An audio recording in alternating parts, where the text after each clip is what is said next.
Hi guys, it's Jez from Windows Central here, and today we're looking at the Xbox Creators Update that's currently available to Xbox Insiders on the Alpha and Beta rings. This update is slated to go live this spring, so if you're not an insider and you're interested in what's on the way, check it out.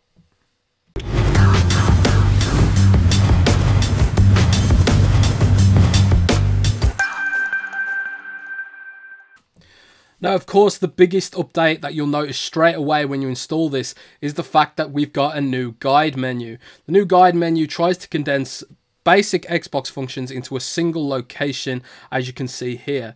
The recent list lists your most recent used games and apps, and if you press the right trigger, you get down to your pins here. They've added an extra row in the more recent builds based on user feedback, and if you select this icon here, it takes you to the full list of pins straight away from anywhere on the Xbox dashboard. The triggers still let you navigate up and down, and they even do that on this part of the guide as well, which is a nice touch. Now, the important thing to note about this new guide is that it's lightning fast, and that was one of the priorities of this update, was to not only increase the speed of the dashboard, but also reduce the amount of time it takes you to access things like games and apps and the store and that sort of thing. So we can give this a try. Let's take a look at Halo Wars here. So the new guide is accessible straight away from any game, and as you can see, it just pops up almost instantly with a single button press on your controller, which is something we reported back in November would be on the way. From here, you can navigate back to the home screen, and also you can jump straight to games and apps, all of which just seems to load up way faster than it did before, and also the store, for example. Now, another major part of this update is the fact that the multitasking menu has been completely removed. This is because Microsoft are working on a new overlay multitasking system, which should be able to let you overlay videos and stuff like that on your screen. We can see this in action with the brand new achievement tracker.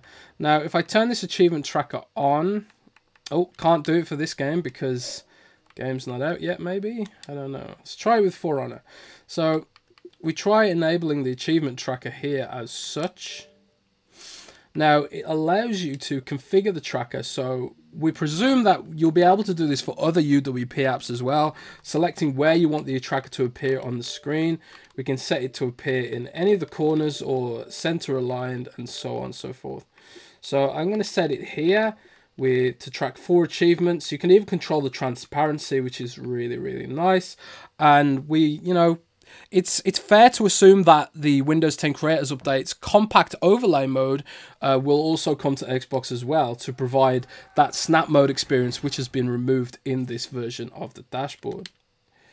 So now, as you can see, with the achievement tracker snapped, I now get this overlay menu, and we expect this to be accessible by other apps, and indeed, one of the other apps that can access this new overlay feature is Cortana herself. So let's try that out right now.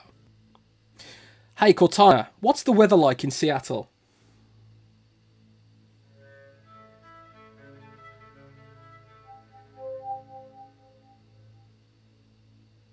It's currently 10 and raining in Seattle. So as you can see, Cortana makes use of this new multitasking overlay, which it's a little less intrusive than snap mode, but for those of you who relied on snap mode for TV and media apps and that sort of thing, we might be waiting a little while for that functionality to return. Cortana works exactly the same way she does on Windows 10. Not a great deal of changes here. One of the biggest changes, I suppose, with Cortana on Xbox One is that she can now track reminders, which is very nice indeed. Now, those are the main new features in the Xbox One dashboard update. The front of the dashboard has had a slight redesign. As you can see, we no longer get this active tile anymore, and I believe one of the reasons for that is so Microsoft can free up additional processing for the guide in general. It does seem like some of the things they've removed, they've done so to free up system resources, and as a result, the dashboard is a lot faster overall. Everything you do is instant, and it's very nice indeed. Now, one of the other things about the new Xbox One Insider program is that it's now a meritocracy. You gain access to the Xbox Insider equivalent of the fast ring by submitting the most feedback and being the most active on the Insider program. So because I haven't been terribly active as an Xbox Insider, I'm only on the beta ring, which means I don't have access to the new Beam streaming app, which should sit somewhere down here. It should go live for beta testers very shortly, and as soon as Beam does go live for Xbox Insiders in the beta ring, we'll get a video of that up live for you guys as soon as possible. But yeah, that's pretty much all the main features of the new Xbox dashboard update so far. There are more on the way that Microsoft have been teasing for quite a while, such as improved avatars and that sort of thing. Don't know if they'll be in this update in particular, but we do know those sorts of features are on the way. All in all, this has been a very, very positive step for the Xbox dashboard. Speed has increased massively as a result of this, which was one of the most requested changes, I suppose. But yeah, we'll have to see how it evolves over the course of the next few weeks as it heads towards general release. And stay tuned to Windows Central for all the latest and greatest from the Xbox Insider program. I've been Jez for Windows Central. Follow me on Twitter at JezCorden, C-O-R-D-E-N. And I'll see you next time. Thanks for watching, guys.